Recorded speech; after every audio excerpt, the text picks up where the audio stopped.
Olá, meus amigos, tudo bem com vocês? Hoje nós vamos conversar sobre um importantíssimo pensador e também revolucionário do início do século XX. Me refiro ao Stalin. Quem já não ouviu falar do Stalin, não? Ele nasce em 1878 e vem a falecer no ano de 1953. Ele vem a nascer no que hoje é a atual Geórgia, que fazia parte do Império Russo. Quando jovem, o seu apelido entre aqueles que tinham mais intimidade com ele era de Koba. Então, se você ouvir falar Koba, já sabe que está se referindo ao Stalin, para os íntimos que o conheceram quando jovem. Stalin também é outro apelido, significa homem de aço. E este apelido, Homem de Aço, foi adotado durante a publicação do jornal Pravda. Era como ele se intitulava à época. Os seus pais são pobres. Stalin vem de uma família mais humilde, uma família mais pobre. O pai era sapateiro e a mãe costureira. E os seus pais tinham desejos para com o filho, que não se concretizaram. O pai sonhava que o filho seguisse o ofício dele, ou seja, que o Stalin fosse também um sapateiro. Já a mãe sonhava em ver o filho padre da Igreja Ortodoxa Russa. Mas o filho também não seguiu vida religiosa como a mãe queria.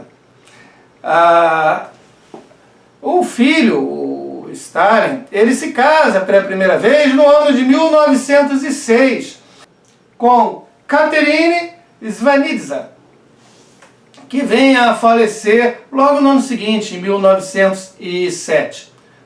Nesse primeiro casamento, Stalin tem um filho, que inicialmente ele deixa com parentes para cuidar, mas mais tarde, quando ele está já à frente do poder na Rússia, União Soviética, esse filho vem morar com ele. Meio a contragosto do Stalin. Mas a sua segunda mulher assim o deseja. E a segunda mulher, é com quem o Stalin se casa em 1919, aonde ele se casa com Nadezhda Alliluyeva, com quem tem 2 filhos. Esta segunda mulher, ela comete suicídio usando uma arma de fogo em 1932, por não concordar com as políticas que o Stalin estava adotando enquanto governante. E, claro, os comentadores afirmam que o Stalin teve várias amantes. Pertenceu ao partido bolchevique, liderado inicialmente por Lenin, depois pelo próprio Stalin.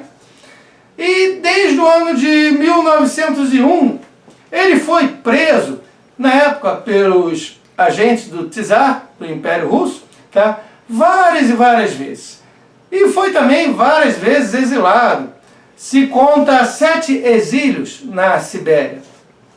Em 1912, ele foi responsável pela edição do Pravda. É quando ele muda, então, o nome para Stalin, Homem de Aço. Provavelmente imitando ao Lenin, porque Lenin também é um apelido. O Stalin obteve fundos para a Revolução Comunista por meio de assaltos, roubos, sequestros e diversos outros ilícitos. No ano de 1905 ele veio a conhecer o Lenin. E no ano de 1907 o Stalin organiza, junto com o seu bando, porque era um bando de criminosos. Veja, quem assalta, quem rouba, quem sequestra é o quê? Então em 1907 ele organiza e participa do rouba-banco. Um rouba-banco ficou muito conhecido porque ocorreram 40 mortes, e várias pessoas ficaram feridas. No entanto, o bando do Stalin, ele próprio, conseguiu escapar com o fruto desse assalto, desse roubo. Em 1922 a 1952, o Stalin vem ocupar o cargo de secretário-geral do Partido Comunista. Agora, veja bem, Em 1924, o Lenin vem a falecer e o Stalin consegue suceder. Tem uma disputa pelo poder, mas o Stalin vence fácil. Então, em 24, ele sucede Lenin à frente da União Soviética. Só que desde 22 que eles estão ocupando esse cargo de secretário-geral, na prática, quem manda já é o Stalin, porque o Lenin foi afastado, já que em 22 ele tem seu primeiro derrame cerebral, então ele é afastado das funções do governo. Então, apesar do Stalin ter assumido após a morte do Lenin em 24, desde 22 quem manda mesmo na União Soviética é o Stalin. E de 1941 a 1953, ele também passa a ocupar o cargo de primeiro-ministro. E o Stalin, à frente do poder, ele seguiu o que o Lenin já fazia antes. Tá? Primeiramente, ele eliminou todos os seus inimigos políticos. Quando digo eliminar, é expulsar do partido, é exílio, seja na Sibéria, seja fora do país, prisão, condenação, assassinato mesmo. Tá? Então, várias pessoas foram mortas. Houve grandes expurgos. Ele não deixou nenhuma voz se opor a ele. E o Stalin participa da Segunda Guerra Mundial, que na Rússia ela tem outro nome. A gente chama de Segunda Guerra Mundial, mas os russos chamam de Grande Guerra da Pátria, ou Grande Guerra Patriótica. E após 1945, com o término da Segunda Guerra, o Stalin está à frente do seu país também na Guerra Fria, pelo menos até o seu falecimento em 53. Em agosto de 1939, veja, a Segunda Guerra Mundial a gente pode dizer que ela vai de 1938 a 1945. Então, em agosto de 1939, o Stalin assina com Hitler um tratado de não agressão. É o Pacto Molotov-Ribbentrop. Tá? Por este pacto, tá? Nem a Rússia, aliás, a União Soviética, atacaria a Alemanha, nem a Alemanha atacaria a União Soviética. Só que em 1941, mais exatamente no mês de junho, o Hitler, a Alemanha do Hitler, ele quebra esse pacto e invade a Rússia. Então, agosto de 1940, nós também temos um fato muito importante. Após uma primeira tentativa, neste ano mesmo de 1940, que fracassou, tá? Em agosto, um assassino, tá? Treinado e preparado pelo serviço secreto da União Soviética, a mando do Stalin, consegue assassinar a Trotsky, o grande rival do Lenin. Ele é assassinado no México, a mando do Stalin. Tanto Trotsky, tanto Lenin defendiam que a revolução fosse permanente, que a revolução deveria se espalhar por todo o globo terrestre. Mas o Stalin defendia socialismo em um só país. Vamos estruturar, primeiramente, o socialismo na União das Repúblicas Socialistas Soviéticas. Depois a gente pode ver o restante do mundo, mas agora precisamos cuidar do socialismo neste país. A gente estava falando há pouco na Segunda Guerra Mundial. Olha, cabe citar duas ordens muito interessantes para você ver como Stalin tratava o seu povo.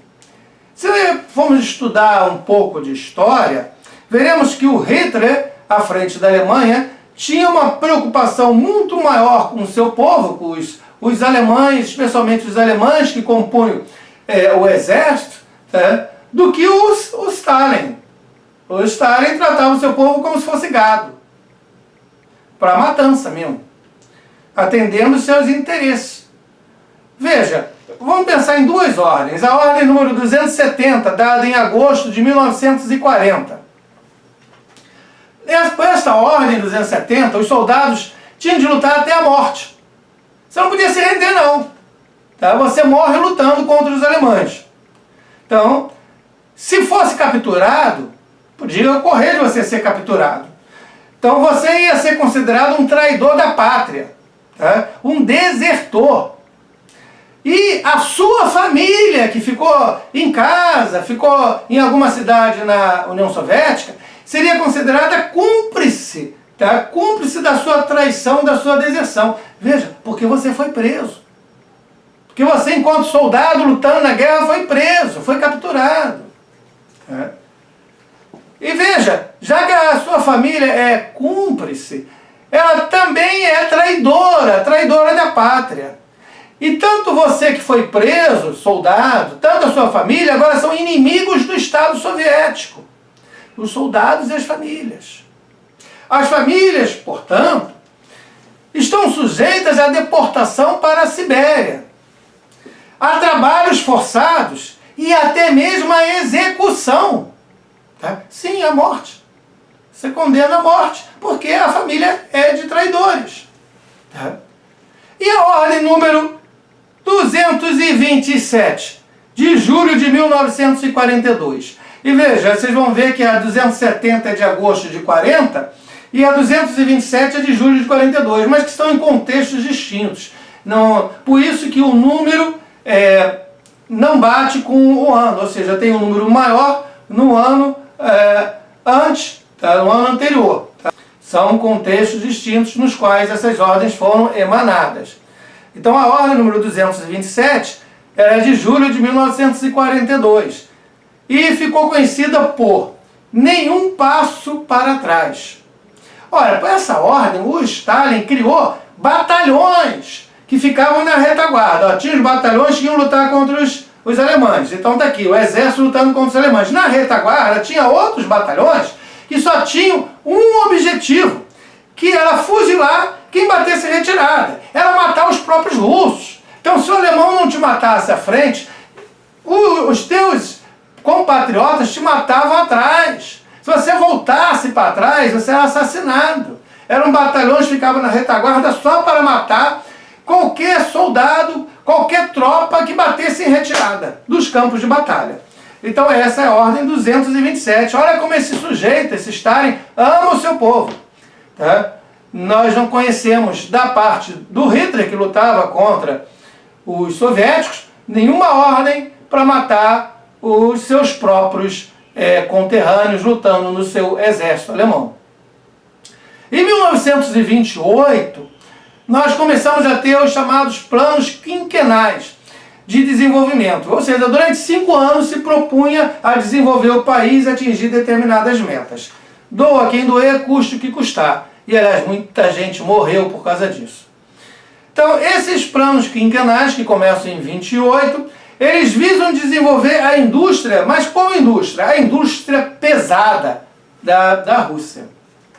Olha, o governo do Stalin, ele há de se caracterizar por vários fatores, eu vou citar alguns aqui. Por exemplo, centralização política, que já começa lá com Lenin. Tudo é centralizado no partido e o partido é o próprio Stalin. Tá? Nós temos um aumento da burocracia. Tá? Quem manda no partido, quem manda no país são os burocratas.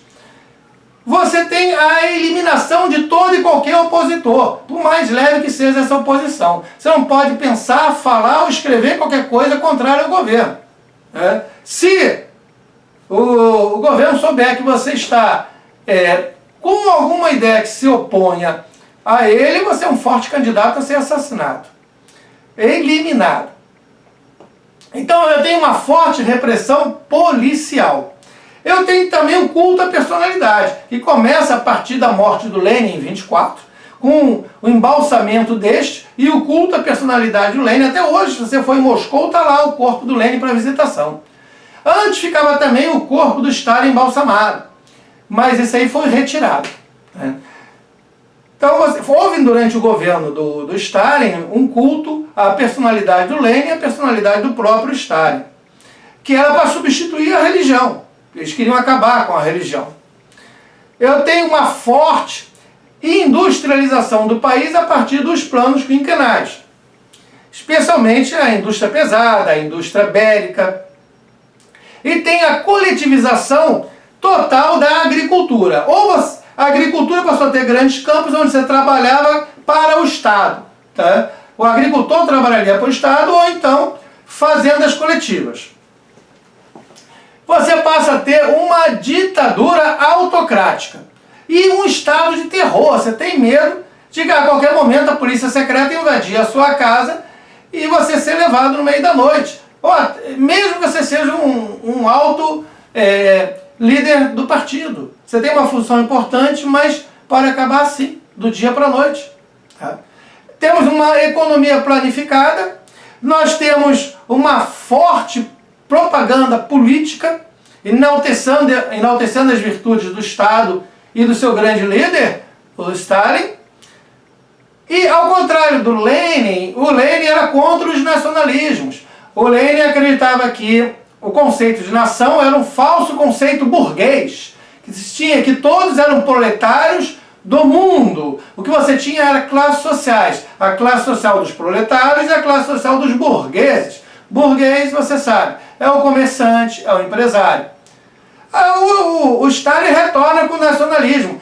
Ele começa a defender a ideia do nacionalismo dentro da Rússia. A nação russa, você valorizar a sua nação, que é a Rússia. Junto com uma forte militarização. E manipulação da informação. A informação era deturpada. Não só você tinha censura, ou seja, você não podia falar ou escrever qualquer coisa, como se pegava uma foto onde, por exemplo, o Lenin ou o Stalin estavam junto do Trotsky. O Trotsky, inimigo pessoal do Stalin.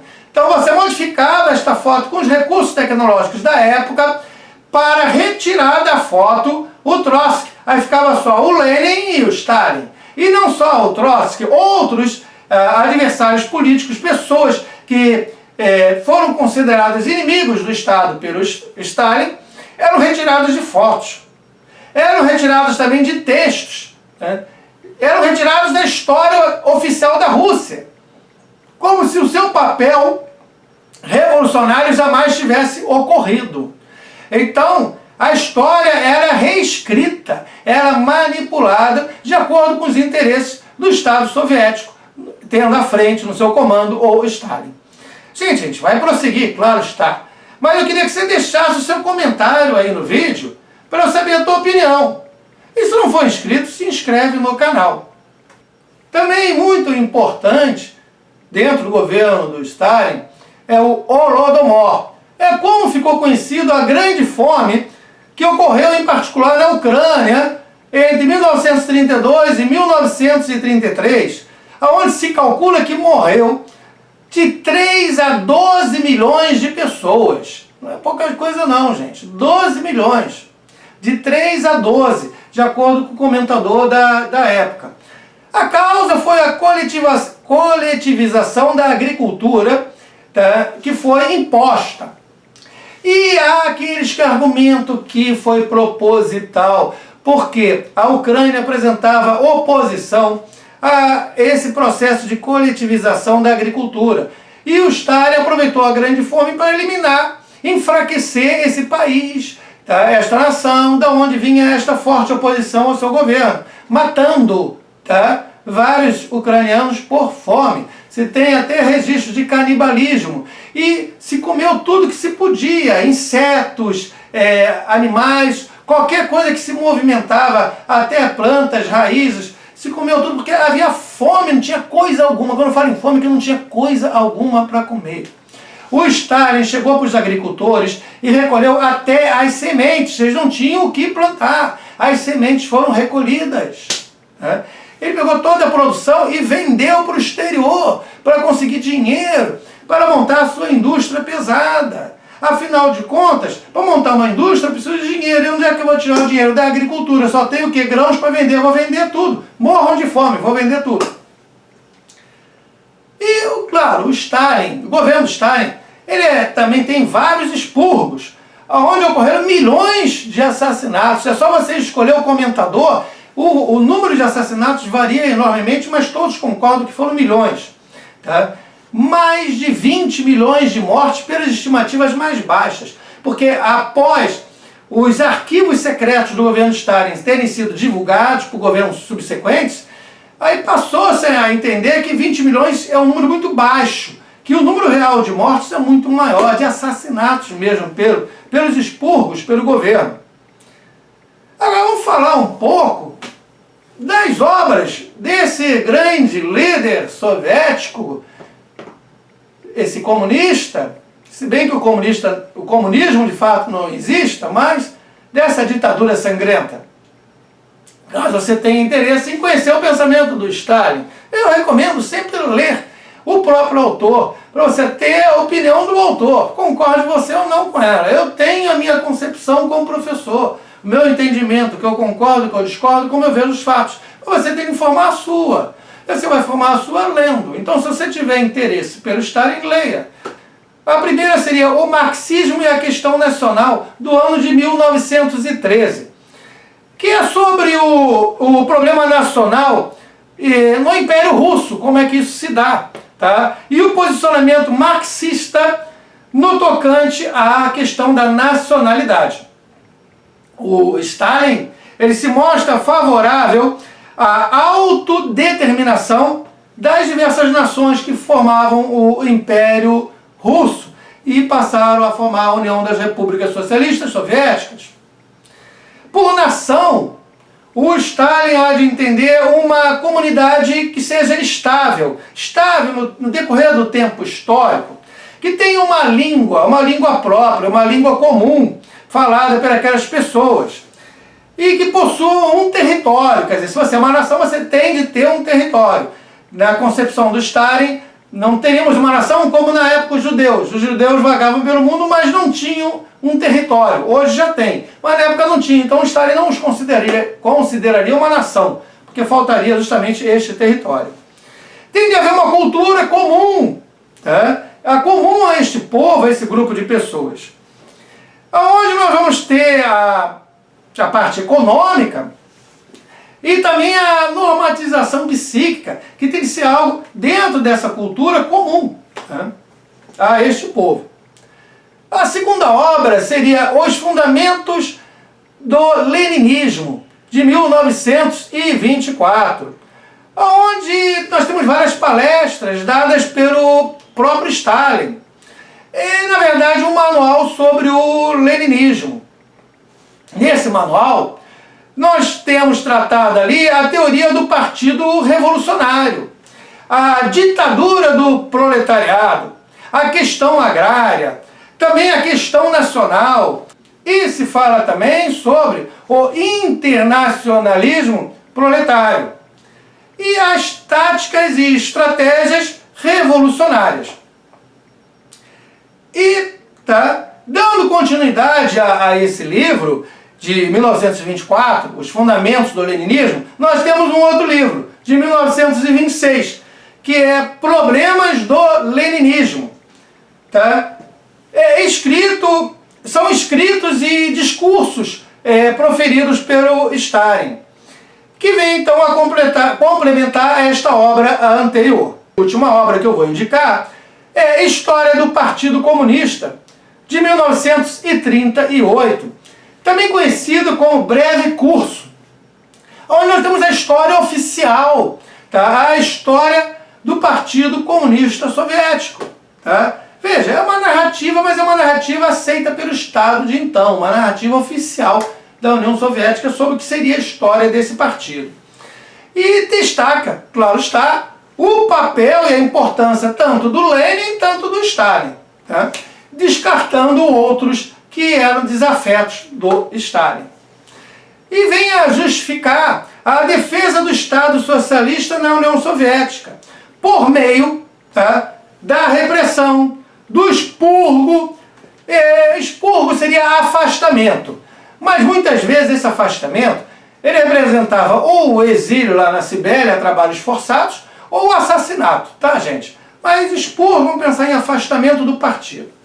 Tá? O exílio, tá? De quem? Tá? Dos antigos membros do partido. Tá? Olha, gente, passados alguns anos da Revolução de Outubro de 1917, tá? Só sobrou o Stalin vivo. O Lenin faleceu de morte natural em 1924. Sofreu alguns derrames cerebrais desde 1922 e em 24 faleceu. Quando o Trotsky ele é assassinado em agosto de 1940, só restava o Trotsky. Todos os outros membros iniciais do partido tinham sido eliminados, sumiram, foram assassinados. Eles foram inicialmente exilados, presos, alguns eles foram julgados, julgamentos públicos, mas tudo armação, gente. Tá? Eles, na verdade, foram mortos, foram assassinados. Fosse publicamente, como inimigos do Estado após um julgamento fajuto, ou fosse numa sala fechada pelo o Beria, tá? Este ajudante do Stalin, entendeu? Esse assassino, tá? Que matou, entendeu? Diversas pessoas. Então, não tem, olha, sinceramente, não tem quem tenha matado mais comunistas no mundo do que os próprios comunistas, tá? E em particular o Stalin, tá? Coube a ele matar um número enorme de comunistas, de russos, tá? De membros da União das Repúblicas Socialistas Soviéticas. Seja por meio da fome, seja mandando contra o exército alemão sem condições de lutar, sem poder recuar, seja simplesmente prendendo ou colocando em trabalhos forçados na Sibéria e outros campos de concentração, os gulags, tá? Até exaustão e morte. Né? Houve várias formas. Milhões e milhões de pessoas, no entanto, foram assassinadas, morreram, tá? Diretamente por culpa do Partido Comunista Soviético, a mando, primeiramente do Lenin e depois do Stalin até 1953. Então, quem mata comunista são os próprios comunistas. Deixa o teu comentário aí, gente. Muito obrigado pela presença até aqui. Valeu mesmo. Até mais.